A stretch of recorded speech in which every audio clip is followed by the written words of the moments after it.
It's a hot and rainy Monday, so hello and welcome to Studio 3. I'm Angela Evans. Thank you so much for joining us today. We are going to visit a time for toys in just a little bit. Plus, in Living Better with Better, we will discuss how to keep your kids healthy this summer, and we'll have details on how you can help with the United Way's Day of Action tomorrow.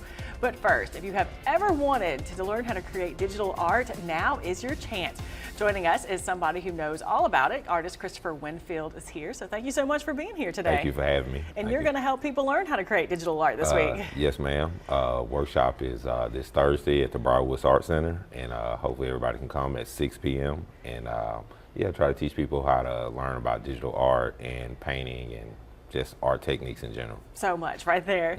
Well, tell us a little bit about what is digital art. Well, digital art is basically art or painting digitally. We use software, Photoshop, Clip Paint Studio, Procreate, and we use tools such as the iPad Pro with the iPencil, anything with a Wacom or Wacom tablet. I don't know if I pronounced it right. Things that just use a digital stylus and tools to create art digitally through the computer, of course. So how did you get involved with digital art? Oh man, I always was a traditional artist when I first was at Jackson State. I think digital art in the Wacom tablet was just kind of like coming out, getting popular. We didn't have a lot of the technology that we do today. So when I first got into it, it was a little bit primitive. Now we have digital art with styluses that you can actually see on screen as you're drawing and painting. So I got into it with my graphic design class. My teacher, Carlos Taylor, Mr. Taylor, had taught me about it, and I've just been using it ever since. Ever since, and you created a lot of artwork. We have Yes. some that we can take a look at. Is it hard to make these art pieces? No, I mean, you still have to know the basics of art making and the basics of color theory and things of that nature. It's just basically learning about how to use the software and using the tools. It's not really, I'm not gonna say it's hard, but it's not easy. It's a kind of a little bit learning curve, kind of get used to drawing with the stylus. But once you get a hang of it, it's pretty good. And these art pieces are beautiful. They have lots of really pretty colors as well, too. So how do you get the idea to create these pieces? I'm just experimenting. I have an idea in my head, and that's basically what I use digital painting for. It's kind of experiment because I also do the murals and other artwork. So digital painting is a great way to kind of experiment with your art before you actually like make it traditionally.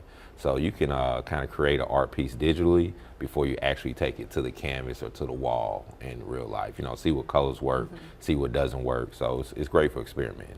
So you are teaching a workshop this Thursday. Yes, ma'am. Do people need previous art experience to learn how to do this? No, they don't. I'm going to start at the beginner level and the basics. It's not a expert level class. It's just basically teaching people how to use the software, different tools they can use, the cost of these softwares and things of that nature, and just kind of trying to get them started into digital paint, get them interested in it.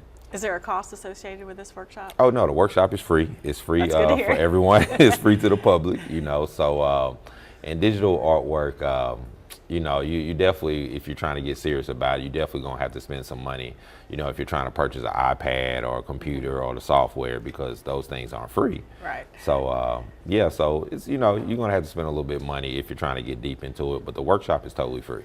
So you can come and get a taste of it, see if you do like it, Yes, if you ma'am. are good Yes. at it. So when people first get started with digital art, I mean, you mentioned it's not exactly easy, but is it, do you have to be really artistic to do this? No, because, you know, digital art, although, you know, as you see what I'm creating, it can consist of all things. People don't have to be creating portraits and really detailed designs. I'm just detailed design. That's just my style. But everyone has different styles. So people who can develop their style through digital art, you know, can experiment with abstract art, can experiment with shapes and colors and color theories and things of that nature. So it's not anything that has to be really detailed, and they don't have to be like expert level artists, you know. So is there anything you want to say to encourage people that might, you know, be feeling nervous about taking this step to get into digital art? I'll just say try it out. I mean, digital art, you can always make mistakes. It's not like a canvas. I mean, even though with a canvas you make a mistake, you can just paint over it. But even with digital art, they always have an eraser and an undo and redo option, just like in a computer.